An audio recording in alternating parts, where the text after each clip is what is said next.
할렐루야.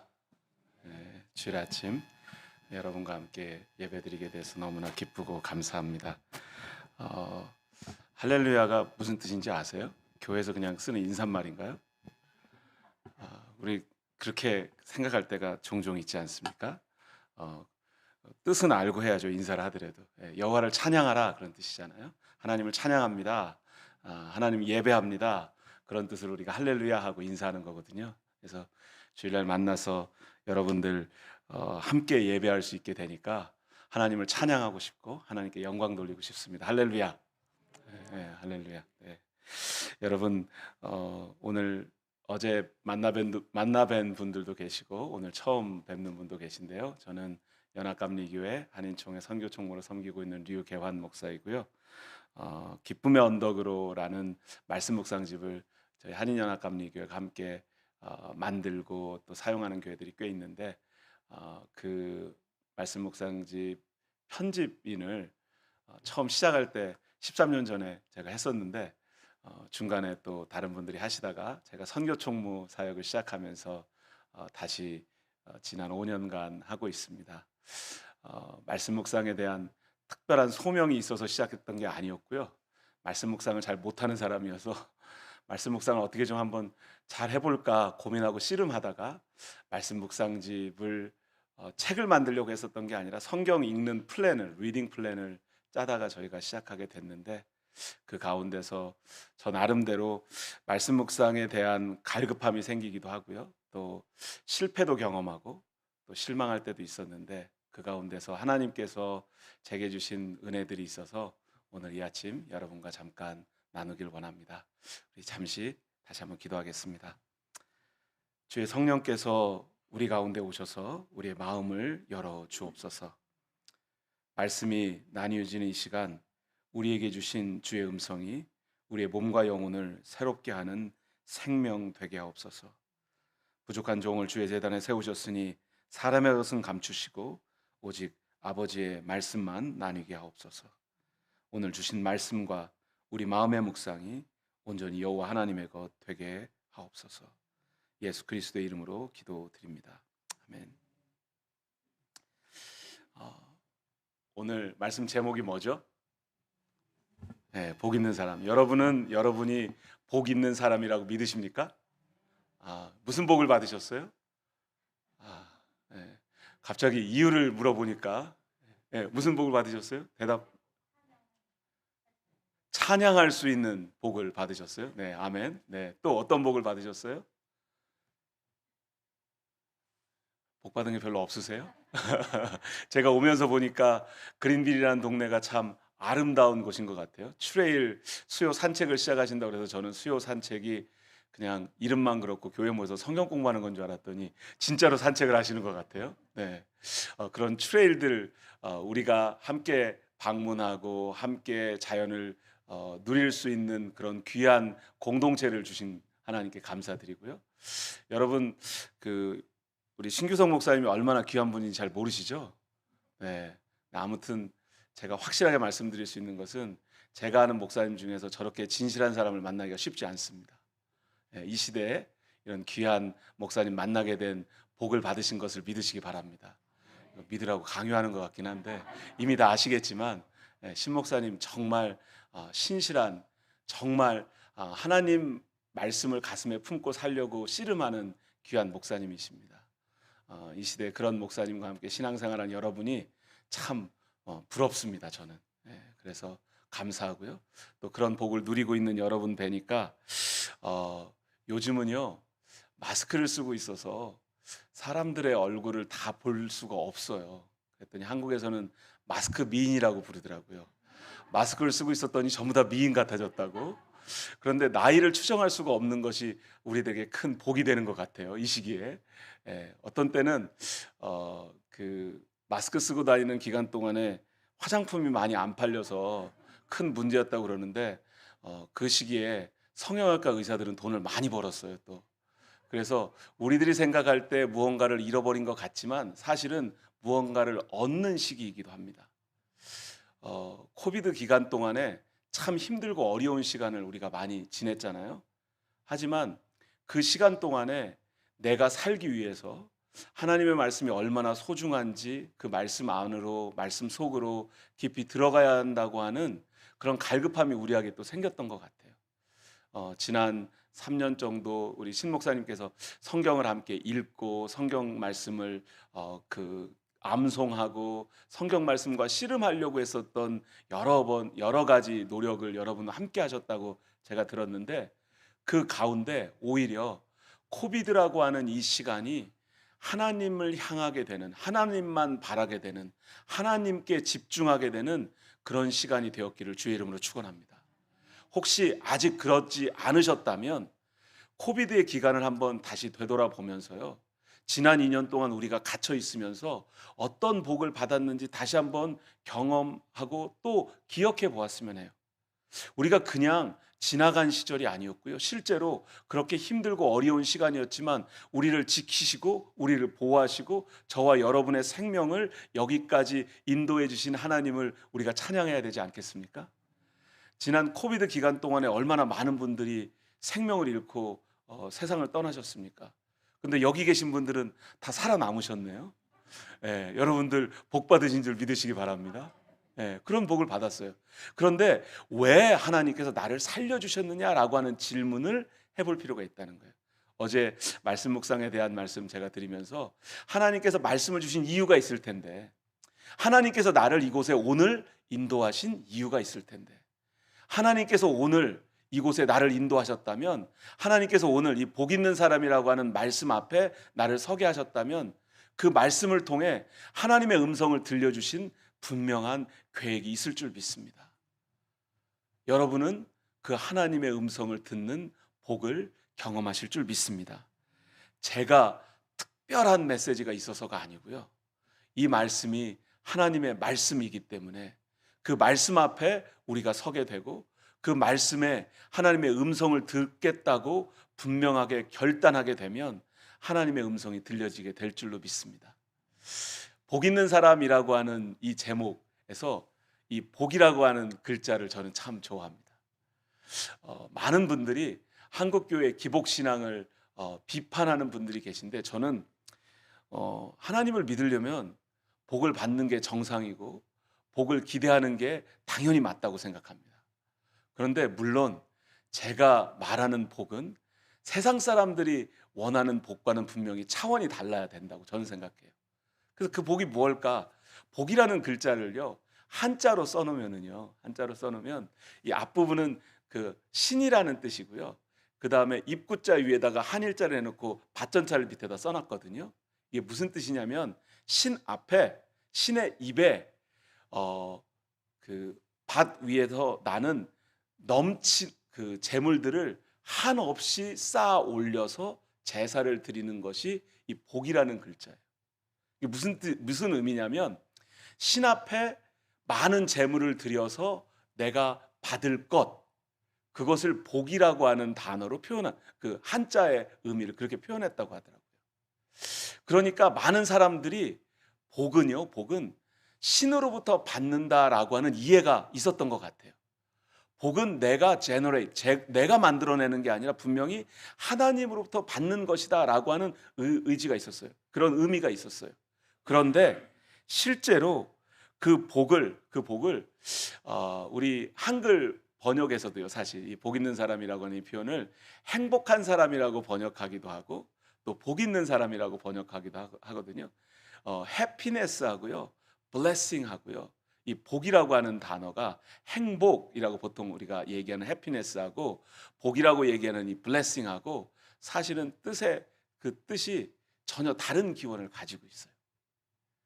해피니스라고 하는 단어는요, happen, 무슨 일이 그냥 우연히 벌어진 가운데 내가 경험하는 것, 그것이 행복이라고 하는 이 해피니스라고 하는 단어가 나온 어원에 가깝다고 해요. 예, 그 단어의 그 원 뿌리를 따라가 보면, 그러면 이 bless라고 하는 단어는 어디서 나왔을까요? 예, bless라고 하는 단어는 bleed, 피를 흘리다라는 데서 나왔어요. 여러분, blessing하고 happiness는 우리 한국말로 옮기면 복, 행복 비슷한, 사실은 두 가지 단어를 바꿔 써도 다를 바가 없는 의미인데 실제로 해피네스는 해프닝에서 나온 단어예요. 우연히 찾아오는 복. 그런데 블레싱은요. 피를 흘리는 데서 나오는 복이에요.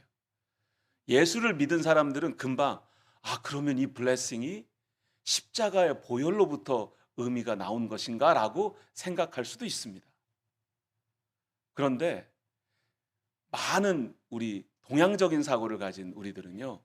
어떤 블레싱을 경험하기를 원하냐면 진리를 깨닫는 블레싱을 경험하기를 원해요.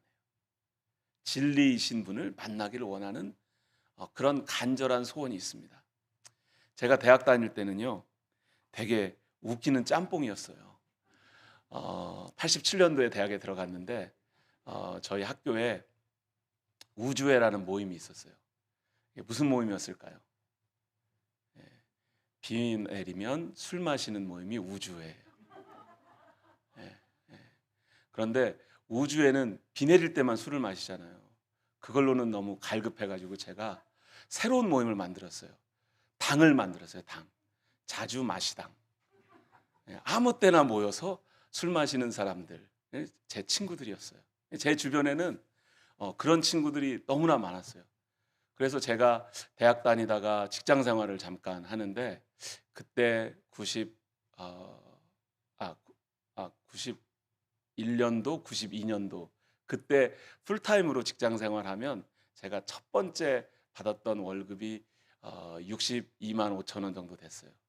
저희 아버지는 성결교회에서 목회하시고 은퇴하셨는데 저희 어머니가 아들을 믿을 수가 없는 거예요. 그래서 11조를 원천 징수해 가셨어요. 월급 타면 11조를 먼저 딱 저희 어머니가 징수하시고 나머지 돈으로 제가 생활을 하는데 월세 내고요. 그다음에 그 당시에는 식당에 한 달치 실제로 식권을 받은 건 아니고 한 달에 돈을 그 당시에 한 2만 5천 원 정도 내면 하루에 두 끼 이상을 그냥 가서 먹을 수 있었어요. 그냥 가서. 예. 그 대학생들, 청년들 밥 할 수 없는 방에서 사는 사람들은 그렇게 해서 먹고 살았었거든요. 저도 그렇게 했어요. 그리고 나머지 모든 돈으로 제가 술을 마시는데 술값이 부족한 거예요. 한 달 동안 일해서요. 한 달 동안 일해서 방세 내고 밥 먹는 거 말고 다 술을 마시는데 그걸로도 돈이 부족해서 제가 술을 담그기 시작합니다. 예. 술을 심각하게 마신 분들만 경험해 보는 여러 가지 과일주를 담그는 거예요. 예, 미국에 왔더니 보드카 가지고 과일주를 담그는 사람들도 있던데 한국에서는 그 소주라고 하는 아주 훌륭한 술이 있잖아요. 싸고 제일 싸고 그거를 이렇게 2홉, 4홉 이런 게 아니고요. 소주는 말술을 1.8리터짜리 병에다 넣어서 팔아요. 그런 거 한번 보신 적 없으시죠, 여러분? 예. 안 보시는 게 좋아요. 그런데 아무튼 제가 그 당시에 그렇게 술을 담글 수밖에 없었던 이유는 술값을 당해낼 수가 없는 거예요. 그래서 어 1.8리터짜리 소주병을 한 3분의 1쯤 비운 다음에 거기다가 그냥 처음에는 무슨 과일을 넣어야 될지 몰라 가지고 과일량 날 만한 사과도 담고 포도도 담고 포도 이렇게 잘라 가지고요. 그다음에 또 도라지도 넣고 뭐 아무튼 여러 가지 종류의 술을 착 담가 가지고 제 자취방 창틀에다 착 올려 놓으면 기분이 너무 뿌듯했어요. 아, 내가 친구들이랑 후배들이랑 술 마시다가 술이 다 떨어져도 돈이 없어서 더 이상 술을 못 마셔도 돼도 내 방에 와 가지고 최소한 밤새워서 술을 마실 수 있다라는 그런 기쁨이 제 안에 있었어요.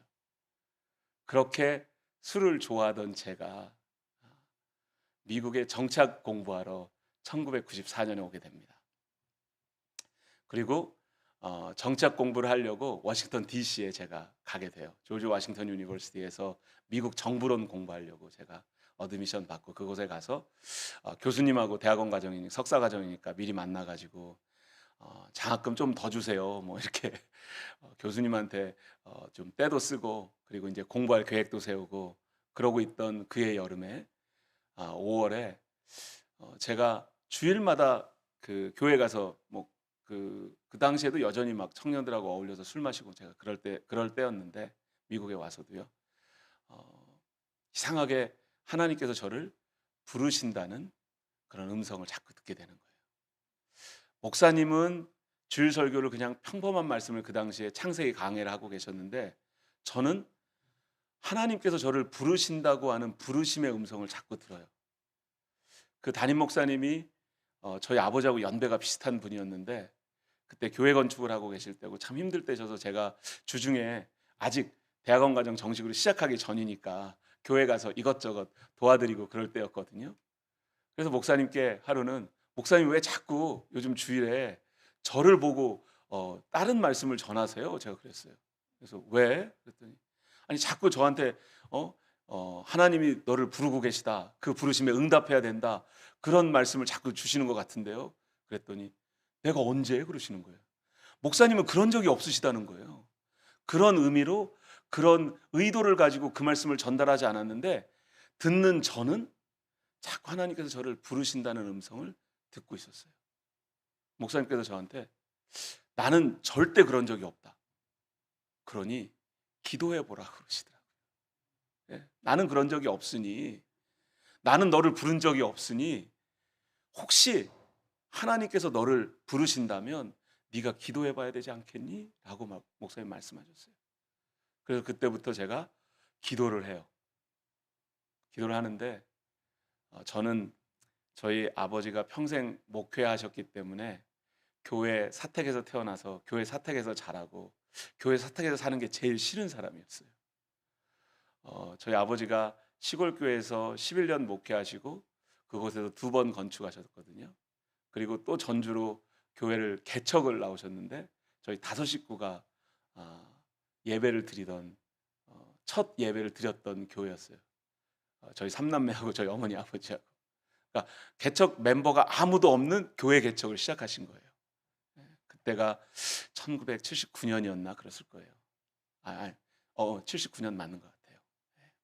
그런데 저희 어머니는 그 개척의 시기가 그러니까 교인이 아무도 없는 교회를 개척한 거니까 얼마나 경제적으로 힘들었겠어요. 그죠? 예. 근데 저희 어머니는 하나님께서 꼭 필요한 순간마다 하나님의 사람들을 통해서 아니면 까마귀를 통해서 우리 양식을 공급하시고 우리를 지키셨다고 우리 어머니는 기억하세요. 그런데 그 날 중에 딱 하루는요. 쌀이 떨어진 날이 있었거든요. 저는 그날을 기억해요. 아침에 일어나서 학교를 가야 되는데 먹을 것이 없는 게 문제가 아니고 원래 아침 잘 좋아하지도 않아 아침 먹는 거 제가 좋아하지도 않았던 것 같기도 해요 그때부터요. 그런데 도시락이 없는 거예요. 저는 원래 학교에 가면 점심시간 되기 전에 도시락 꺼내 가지고 막 먹고 친구들하고 먹고 점심시간 되면 제 도시락 뚜껑 그 당시 벤또라고 그랬잖아요. 양은 도시락. 그거 뚜껑 딱 들고 다니면서 친구들 거 다 뺏어 먹고 그러던 아이였거든요. 그러니까 도시락을 사실 안 싸고 가도 아무 문제가 없는 그런 아이였어요. 그냥 돌아다니면서 친구들 거 "야, 이 반찬 맛있는데 왜 너만 먹어?" 뭐 이렇게 하면서 막 뺏어 먹는 아이였거든요. 근데 그날은 그렇게 할 수가 없었어요. 도시락이 없었으니까요.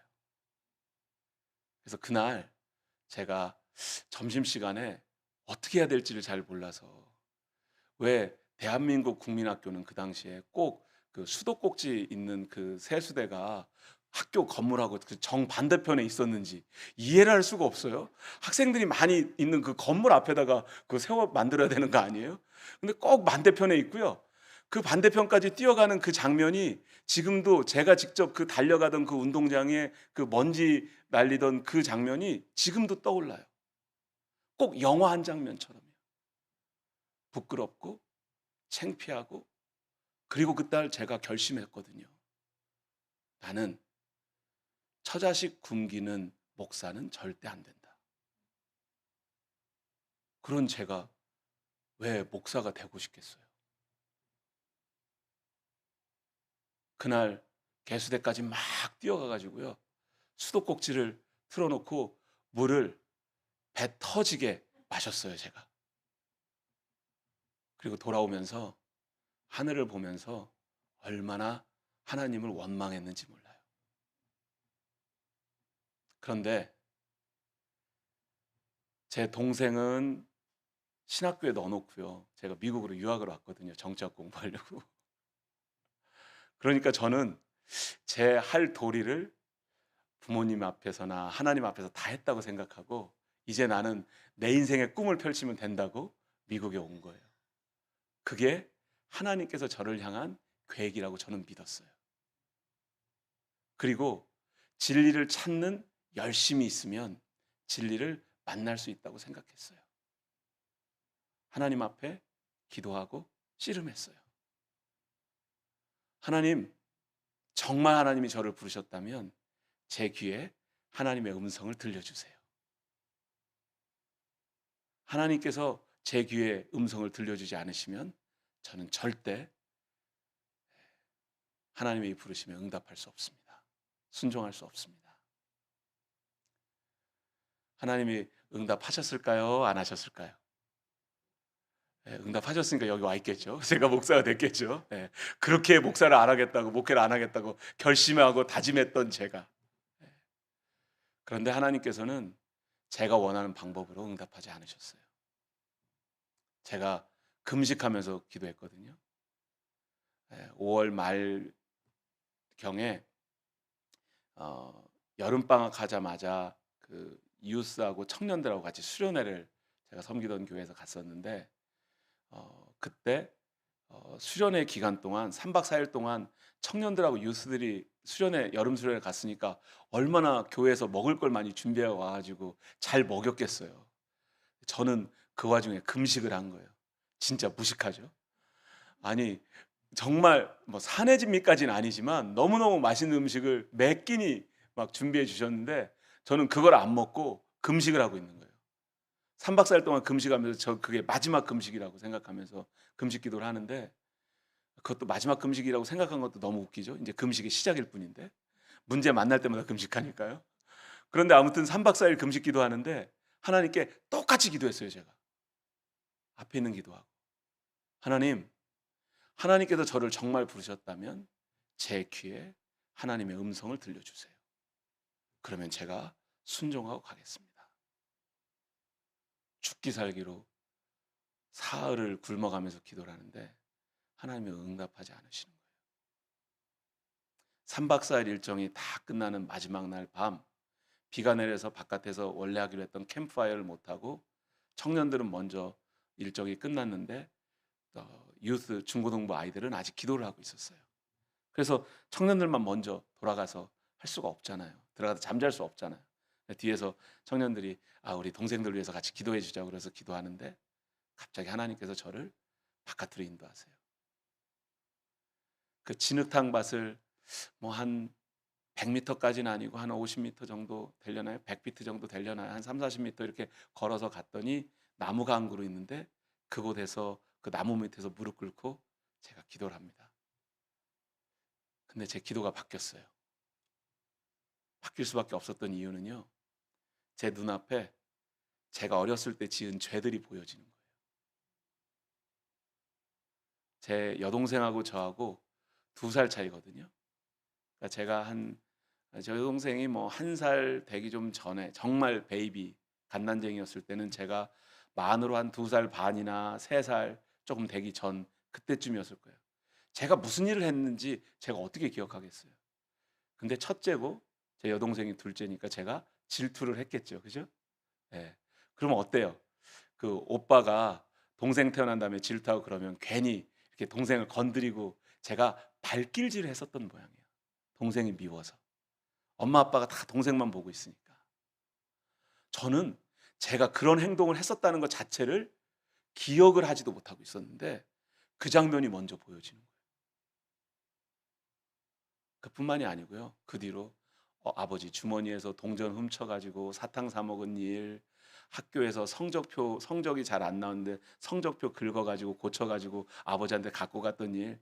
아무튼 뭐 수없이 많은 일들이 제 눈앞에 펼쳐지는데 제가 하나님 앞에 딱 한마디밖에 할 수밖에 없어요. 하나님, 잘못했습니다. 용서해 주세요. 이게 장면이 바뀔 때마다 제가 할 수 있는 말이 딱 하나밖에 없는 거예요. 하나님, 잘못했습니다. 용서해 주세요.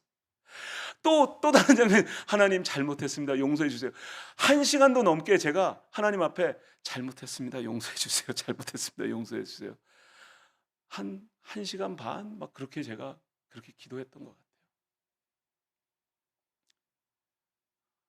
한참을 그렇게 하나님 앞에 제 용서를 간구했더니 뭐 죄를 더 지은 거는 또 있었을지 모르지만 굵은 줄거리들은 다 쏟아져 나온 모양이에요. 그날 밤에.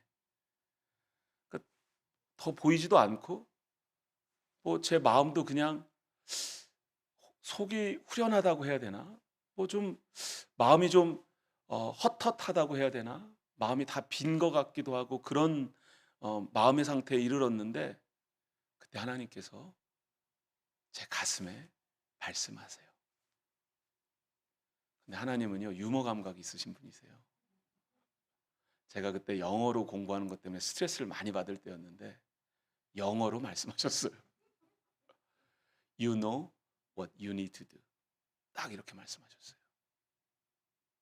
귀에다가 하나님의 음성으로 말씀하지 않으시고 제 가슴에 하나님의 음성을 새겨주셨어요. You know what you need to do. 저는 그 순간을 잊을 수가 없어요. 왜냐하면 하나님께서 제게 직접 말씀하셨기 때문에 그래요. 사람들은 진리의 순간을 찾습니다. 진리와 맞닥뜨리는 경험을 하기를 원합니다. 제가 대학 시절 절밥 얻어먹으러 다니던 때도 있었어요. 스님들, 참선하는 분들 쫓아다니면 뭔가 나올 것 같아가지고요. 성철 스님 뭐 선승 5개 막 이런 거 배우고 그대로 좀 프랙티스 해보면 진리를 만나고 깨닫지 않을까 싶어서요. 성철 스님 돌아가실 때 열반송을 남기는데요.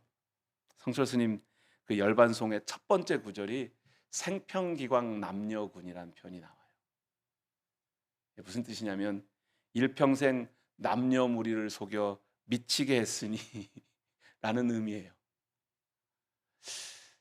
저는 성철 스님 열반송의 이 7자의 한자로 된 28자의 그 열반송이 가지고 뭐 여러 가지 설명을 하시는 분들이 계신데 저는 그분이 얼마나 진실되게 참선했던 분인가는 알아요. 최소한. 하지만 그 참선이요. 성철 스님이 동안과 하안거 1년이면은 90일 90일 여름 겨울로요. 참선을 할 때는요. 보통 가행정진이라고 하는 수행은 하루에 4시간 자고 18시간이 아니죠. 4시간 자면 20시간을 수행하고요. 가행정진보다 더 열심히 하는 수행을 특별정진이라고 하나? 그리고 그거는 2시간 자고 하는 거예요. 그것보다 더 열심히 하는 용맹정진이 있어요. 1시간도 안 자요. 24시간 과부자를 들고 등을 바닥에 대지 않고 수행을 하는 거예요. 그런데 90일, 90일, 1년 절반이잖아요. 동안과 하안거. 그게 선승들이 그렇게 수행하는 거거든요. 그런데 성철 스님이 젊었을 때는요. 3년을 등을 바닥에 대지 않고 수행을 했어요. 그런데 이분이 돌아가실 때 했었던 이 고백이 저는 이분의 진리를 향한 탐구의 마지막 몸부림이었다고 저는 생각해요. 근데 일평생 내가 여러 가지를 가르치고 깨달으려고 몸부림쳐 왔는데 많은 사람들을 그냥 엉뚱한 길로 인도하지는 않았는지라고 하는 후회를 안고 떠나셨다는 거예요. 불교의 여러 가지 가르침에 이거를 확장시켜서 그것도 진리 안에 있다라고 이야기할 수도 있어요. 그리고 저는 성철 스님이 그렇게 진리를 깨달으려고 했었던 그 수행을 깎아내리고 싶은 마음이 1도 없습니다. 하나도 없어요. 하지만 내 인생의 막바지에 제가 목사로서 일평생 혹시라도 예수 믿으려고 진리를 찾으려고 했던 사람들에게 그 진리를 잘못 가르치는 진리를 만나지 못하게 되는, 진리 만나는 것을 가로막는 목사는 되지 않아야 되겠다는 결단을 제가 하게 돼요. 제가 정말 스님들을 좋아했었거든요. 존경했었거든요. 예. 제가 어떤 때는 정직한 불교인들이 거짓말 잘하는 기독교인들보다 훨씬 낫다고 생각하는 사람이었거든요. 그런데 진리 앞에서 그 진리를 깨달으려고 그렇게 땀 흘리고 수고하는 수행으로, 그 노력으로 과연 진리를 만날 수 있었을까라고 하는 본질적인 질문을 하게 되는 거예요. 세계 비교 종교학회라는 학회가 1년에 한 번씩 열려요. 옥스포드에서 80년대 말에 열렸을 때 아주 옛날 얘기예요. 한 30년 전 얘기예요. C.S. 루이스가 아직 살아있을 때였는데, 그때 주제가 기독교만 가지고 있는 독특한 가르침은 무엇인가 였어요. 많은 학자들이 모여 있으니까 기독교의 독특한 가르침에 대해서, uniqueness of Christianity에 대해서 이야기하는데, 어떤 사람들은요, 그것은 바로 하나님이 이 땅에 오셨다는 거다, 그런 얘기를 해요. 그러니까 어떤 학자가 손들고, 한국에 안 가보셔서 그런 것 같은데, 한국에 가면 단군 신화라는 게 있습니다. 우리는 알고 있잖아요, 그죠? 예, 하나님 아들을 이 땅에 보내신 이야기, 우리도 다 알고 있는 얘기예요. 그러니까 기독교의 유니크한 가르침은 죽었다가 다시 살아나는 부활에 있습니다. 그러니까 무슨 얘기하냐고, 불교에도 있다고, 죽다가 살아나는 이야기는, 그러는 거예요.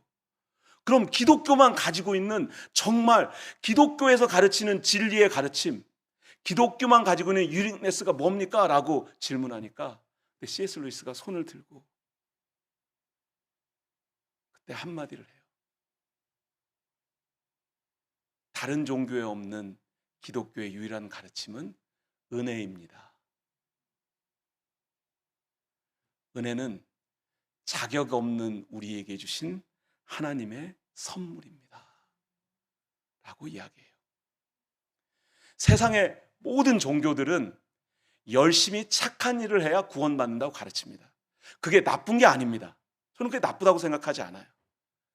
불교에서 수행을 통해서 진리를 깨달으려고 하는 그 몸부림이 저는 나쁘다고 생각하지 않아요. 이슬람들이 선행을 베푸는 것으로 구원받을 수 있다고 생각하는 것, 심지어 다른 사람을 죽이는 선행까지 해서라도요, 그것도 이슬람 입장에서는 선행을 베푸는, 선행을 실천하는 거라고 생각하니까요. 그래서 구원을 얻는다라고 생각하는 것은 진리가 아니라고 저는 생각해요. 하지만 그들의 그 몸부림은 이해할 수 있어요. 왜냐하면 착한 일을 많이 해서 하나님으로부터 칭찬을 받고 그 결과로 구원받는다고 하는 것이 일반적인 세상의 원리에 합당하기 때문에 그렇습니다. 성경 말씀 한 절 볼까요?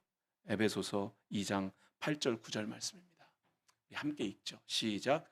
너희가 그 은혜를 인하여 믿음으로 말미암아 구원을 받았나니 이것이 너희에게서 난 것이 아니요 하나님의 선물이라. 행위에서 난 것이 아니니 이는 누구든지 자랑치 못하게 함이니라. 아멘이십니까? 우리는 행위로 구원받는 종교를 믿는 게 아니에요. 은혜는 믿음으로 말미암아 구원을 얻은, 나에게서 난 것이 아니라 하나님으로부터 전적으로 주어진, 자격 없는 우리에게 주어진 선물인 것을 믿으시기 바랍니다. 로마서 5장 8절 말씀 한 절 더 보겠습니다. 다음 슬라이드인데요. 로마서 5장 8절 말씀 우리 함께 다시 읽습니다. 시작.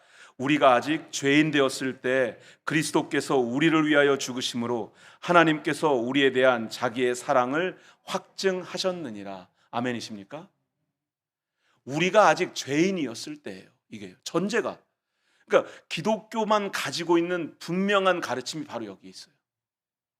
기독교가 선행을 하지 말라고 가르치는 게 아니에요. 그렇다고 해서요, 인생을 아무렇게나 살아도 됩니다, 그것을 가르치려고 하는 게 아니에요. 하지만 자격 없는 우리에게, 우리가 죄인이었을 때 하나님께서는 하나밖에 없는 아들을 십자가에 놓으심으로 우리의 생명을 살려주신 분이라는 거예요. 죄가 죄인이라고 하는 사실을 깨닫게 되었을 때 비로소 하나님의 말씀을 깨닫게 되었어요. 하나님의 음성을 깨닫게 되었어요. 내가 죄인이기 때문에 나의 죄를 고백할 수밖에 없다고 하는, 내가 십자가 앞에 죄인의 모습으로 바로 서게 되었을 때 비로소 내가 누구인지 알게 되고, 비로소 하나님 앞에, 진리 앞에 맞닥뜨리게 되었다는 거예요. 오늘 우리 시편 1편 1절 말씀 다시 한번 읽어볼까요?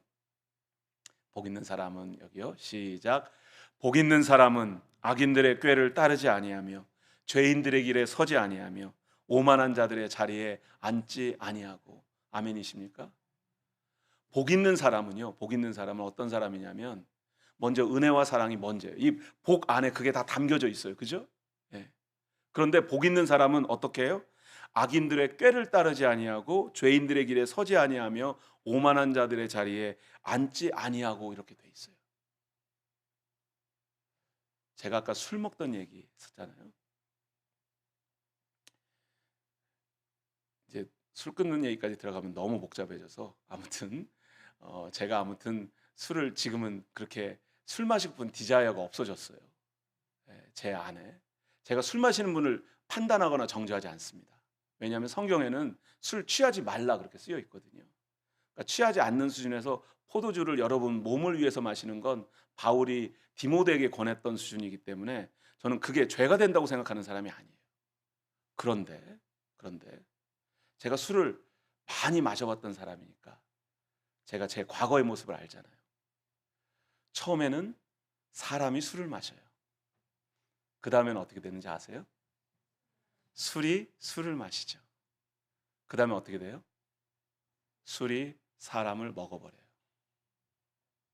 근데 여러분, 죄와 우리 사이의 관계가 그래요. 맨 처음에는 내가 죄를 짓습니다. 그 다음엔 죄가 습관이 되면 죄가 죄를 지어요. 그 다음엔 죄가 우리를 먹어버립니다. 내가 남지 않고 죄만 남는 거예요. 그런데 그 엄청난 진실을 시편 1편이 이렇게 설명해줘요. 영어로 돼 있는 본문하고 비교해 보면은요, 이게 이제 그 단어의 의미가 확실하게 보여져요. 복 있는 사람은, Blessed is the one who does not walk in step with the wicked라고 돼 있는데, 동사가 not walk이에요. 그죠? 그 다음에 죄인의 길에 서지 아니하고는 or stand라고 돼 있어요. 그러니까 not stand예요. 그 다음에는 오만한 자의 자리에 앉지 아니하고는 or sit이라고 돼 있어요. 세 가지 동사를 보세요. walk은요, 죄 주변을 걸어 다니고 있는 거예요. 그런데 죄를 자꾸 짓다 보면 어떻게 돼요?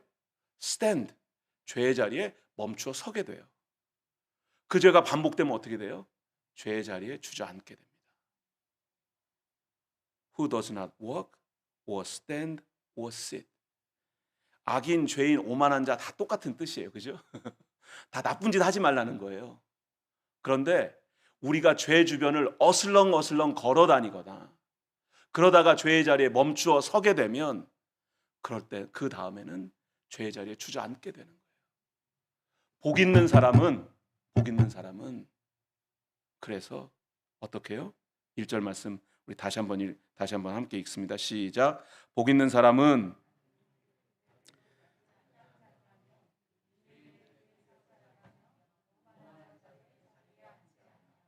아멘. 선한 일을 해야 구원받는다고 제가 여러분에게 말씀드리는 게 아니고요. 진리 앞에, 하나님 앞에 나의 모습을 발견했더니 내가 죄인인 것을 확인하게 되었어요. 저는 오늘 저녁에도 죄를 지을 수 있는 충분한 가능성을 가지고 있는 목사예요. 언제든지. 내일 제가 죄로부터 자유할까요? 하나님의 말씀으로부터 단 1분이라도 떨어져 있으면 저는 또 그 죄를 반복할 것입니다. 제가 저의 모습을 알고 있어요. 그래서 2절 말씀을 주시는 거예요. 2절 말씀 우리 함께 읽겠습니다. 시작. 그의 율법을 즐거워하리 주야로 묵상하는도다. 아멘. 저는요, 이상한 목사인데요, 이런 말씀이 나오면 짜증이 나요. 율법을 즐거워하며 말이 되나? 아니 누가 율법을 즐거워해요? 제 말씀 읽을 때마다 제가 지금도 이 뜻을 알면서도 하나님 율법 즐거워하는 거 싫어요. 제가 그래요, 제가. 아니 세상에 누가 율법을 즐거워합니까? 막 그러거든요, 저는.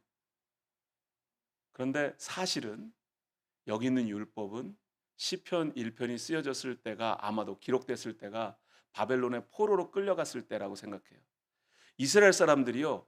나라를 잃고 성전을 잃고 예배를 잃고 하나님을 더 이상 만날 수 없게 되었을 때가 바벨론 포로로 갔을 때잖아요. 그때 이스라엘 사람들이 뭐 하는지 아세요? 성경을 옮겨 적습니다. 왜 성경을 기록하기 시작해요? 그때 서기관이라고 하는 직업이 등장하는 거예요. 이 풀타임으로 하나님의 말씀만 옮겨 적는 사람들이 나타나요. 왜? 예배와 제사를 포기할 수밖에 없는 성전이 무너졌을 때 비로소 이스라엘 사람들이 발견하게 됐어요. 하나님의 말씀으로부터 떨어져 있었던 자기 자신의 모습을. 그리고 나서 이스라엘 백성들이요. 하나님의 말씀을 회복해야 된다고 고백했을 때 이 율법이 모세의 율법 성경을 가르치는 거예요. 그러니까 구약에 나오는 613개의 그 율법을 지켰냐 안 지켰냐를 얘기하는 게 아니에요. 오직 영어 성경으로는 but 앞에 but이 뭐냐면 앞에서 다 우리가 죄인의 자리에 서지 않아야 죄인의 자리에 어슬렁거리면 안 되고 죄의 자리에서 멈춰서 있으면 안 되고 죄인의 자리에 주저앉으면 안 되는데 그렇게 하려면 어떻게 해야 돼요? 말씀을 즐거워하고 말씀을 주야로 묵상해야 된다는 거예요. 아멘이십니까? 네, 아멘을 제가 좀 짜내는 경향이 있는데 진심으로 아멘하시기 바랍니다. 오직 여호와의 율법 말씀을 즐거워하며 그 말씀을 주야로 묵상하는 저와 여러분 되기를 주의 이름으로 축원합니다. 그래서요 오늘 말씀 묵상 워크숍 하는 거예요. 제가 비법을 가르쳐 드린다니까요. 어제 오신 분들한테도 제가 얘기를 안 했어요. 오늘 하려고. 오늘 큐티 워크숍에 오시면 60일 동안 말씀 묵상을 하루도 안 빼놓고 할 수 있는 비법을 제가 가르쳐 드립니다. 제가 시키는 대로만 하시면 돼요. 성경 몰라도 돼요. 제가 어저께 그 얘기했죠. 성경 몰라도 돼요. 성경 두껍고 무겁고 어렵고 저도 그렇게 생각한다니까요. 그런데 말씀 묵상 다 할 수 있어요. 어느 누구나 다. 성경을 알아서 성경을 읽고 묵상하는 게 아니에요. 성경을 모르기 때문에 성경을 읽고 묵상하는 거예요. 성경을 모르기 때문에 예수님과 연애를 할 수 있는 거예요. 연애는 그렇게 시작하는 거니까. 그런데 그 얘기는 이따 워크숍 때 해야 되니까 3절 말씀 보고 마무리 짓죠. 3절 말씀입니다. 3절 우리 함께 읽을까요? 시작. 철을 따라 열매를 맺으며 그 잎사귀가 마르지 아니함 같으니 그가 하는 모든 일이 다 형통하리로다. 아멘. 여러분은 시냇가에 심겨진 나무예요. 그런데 여러분 여기 계신 분들 집 새로 사면 제일 먼저 우리 한국 분들은 하고 싶은 게 어떤 나무 심을까 그런 거잖아요. 예. 뭐 과일 나무도 심고 싶고 뭐 꽃나무도 심고 싶고 뭐 나무 심고 싶잖아요. 여러분 나무를 탁 산 다음에 저희 남가주에 제가 LA 쪽에 사는데 남가주에서는 저희는 그런 게 없지만 아무튼 그 오렌지 나무 뭐 이렇게 바나나 나무 뭐 열대 과일 나무들이 많이 있어요. 그런 걸 이렇게 그 교우들 집에 가서 이렇게 보고 나면 우리도 저런 공간이 있었으면 좋겠다. 나무 심고 싶다 막 이런 생각이 들거든요.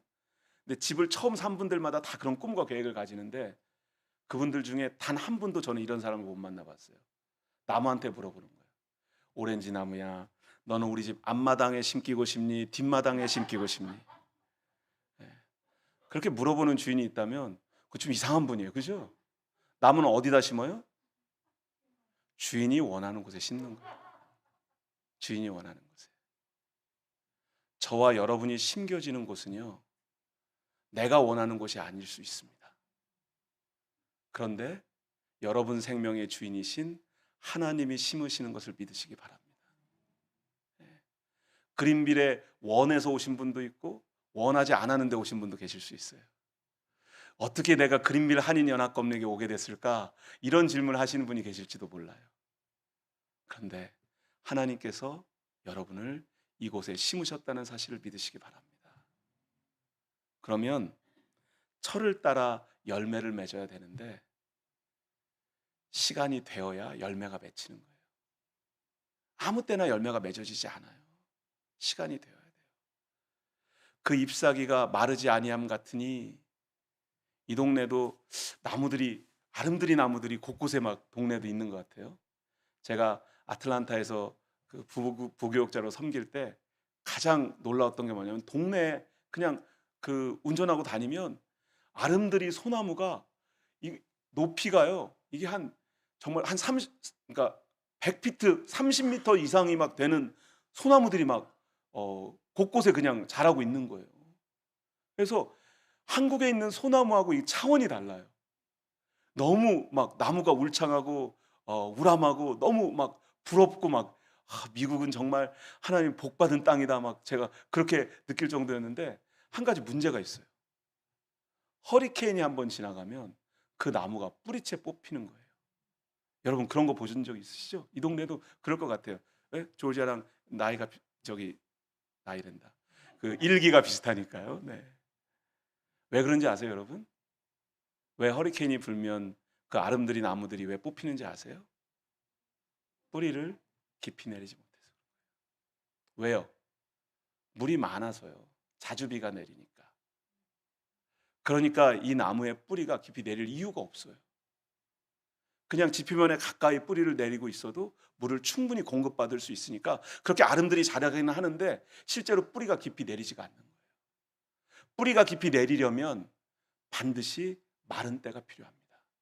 한국의 소나무는요, 한국은 비가 자주 안 내리는 나라잖아요. 그죠?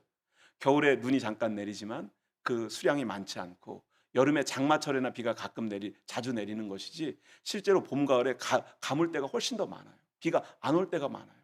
그럼 나무의 뿌리가 어떻게 돼요? 더 깊이 내려야 돼요. 하나님께서 때로는 저와 여러분에게 어렵고 힘든 시간을 허락해 주세요. 하지만 감당할 만한 시험을 주시는 하나님이신 걸 믿으시기 바랍니다. 그 시간은 뿌리 내리는 시간이에요. 더 깊이, 더 아래로. 누구에게로? 말씀이신 하나님께로. 그렇게 뿌리를 내리는 나무는 흔들리지 않고 시간이 되면 열매를 맺는 거예요. 그래서 맨 마지막 구절이 그가 하는 모든 일이 다 형통하리로다. 아멘이십니까?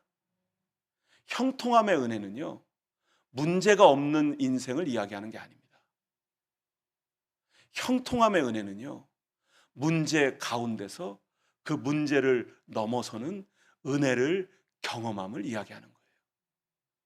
요셉이 노예로 팔려가요. 어디로요? 애굽으로요. 그 집 주인에게 충성을 했는데 여주인의 유혹을 거절하고 감옥에 갇히게 돼요. 감옥에 갇혀서 감옥에 있는 많은 사람들을 건사하는 일을 너무나 충실하게 잘하고, 왕의 신하들이 왔을 때 꿈도 풀어주었어요.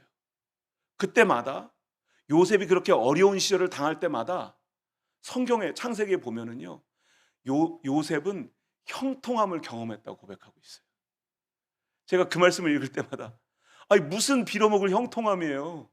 아니 형들한테 팔려가지고 노예로 끌려가고, 주인에게 충성했는데 감옥에 갇히고, 감옥에 갇혀서 많은 사람들을 섬기는데 그 감옥에 계속 묶여 있고, 그런데 거기에 무슨 형통함이 있어요? 하나님과 함께 하였더라. 그러니까 형통함의 원인이에요. 우리에게 형통함은 문제가 없는 인생이 아니고요, 문제가 닥칠지라도 하나님과 내가 함께함으로 그 문제를 능히 이기고 남는 은혜가 있는 것을 믿으시기 바랍니다. 그래서 말씀이신 하나님을 묵상하는 거예요, 우리가. 왜? 우리로 하여금 아무리 힘들고 어려운 일을 만난다 할지라도 말씀이신 하나님께 뿌리 내릴 수밖에 없으니까요. 그 뿌리 내리는 은혜가, 그리고 열매 맺는 은혜가, 우리의 모든 일 속에 형통함의 은혜가 반드시 이루어지게 될 줄로 믿습니다. 그래서 여러분은 복 있는 사람입니다. 여러분은 복 받은 사람입니다. 말씀 묵상 워크숍에 오셔서 그 복을 확인하시기 바랍니다. 기도하겠습니다. 하나님, 이곳에 오늘 이 아침 우리를 심어 주셔서 감사합니다. 오늘 이 아침 우리로 하나님의 말씀 속에 당신의 음성을 듣게 하시니 감사합니다.